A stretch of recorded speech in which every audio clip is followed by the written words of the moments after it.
Mireille Dornano, bonjour. Bonjour. Hier, lundi 15 janvier 2018, était prévu au Parlement européen de Strasbourg un échange de vues entre les députés de la Commission environnement et M. Nicolas Hulot, ministre français de la Transition écologique et solidaire. Cet entretien a été annulé, je cite, en raison de circonstances imprévues.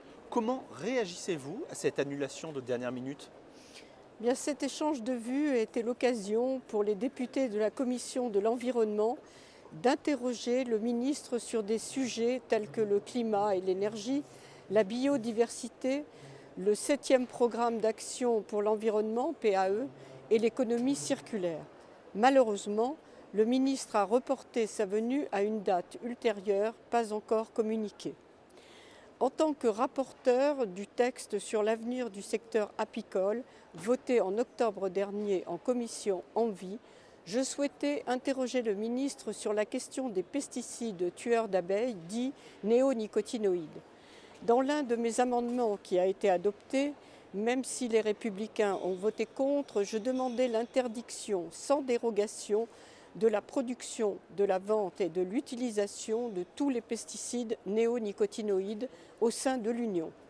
Or, dans une vidéo de 2015 intitulée « Halte au massacre des abeilles », Nicolas Hulot lui-même évoquait un danger sanitaire et environnemental, soulignant le non-sens de l'utilisation de cette famille d'insecticides. Il appelait alors, par le biais d'une pétition, à un moratoire au niveau national et européen sur l'utilisation des néonicotinoïdes. Je pense donc que les Français auraient été en droit de savoir si le ministre s'engage ou non en faveur d'une interdiction claire et sans dérogation des néonicotinoïdes au niveau national et européen. D'autant plus qu'il écrivait en mars 2016 dans une tribune du journal Le Monde. Interdisons les pesticides néonicotinoïdes. Les Français auraient aussi été en droit de savoir si le ministre souhaite revenir sur l'autorisation par l'Agence française de sécurité sanitaire de 2 pesticides à base de sulfoxaflor en septembre dernier. Comptez sur moi pour suivre de très près l'action de notre gouvernement sur ce sujet qui concerne notre avenir à tous. Le vote du rapport, qui portait notamment sur la pêche électrique, a eu lieu ce matin au Parlement européen. Quelle était votre position ? Le Parlement a voté ce matin en faveur d'une proposition de règlement de la Commission européenne qui revoit les mesures techniques encadrant la pêche dans les eaux de l'Union européenne. Le problème de ce texte, c'est qu'il ne remet pas en cause la pêche électrique, une technique très controversée, interdite dans de très nombreux pays, dont les États-Unis, mais qui reste autorisée en Europe via des dérogations.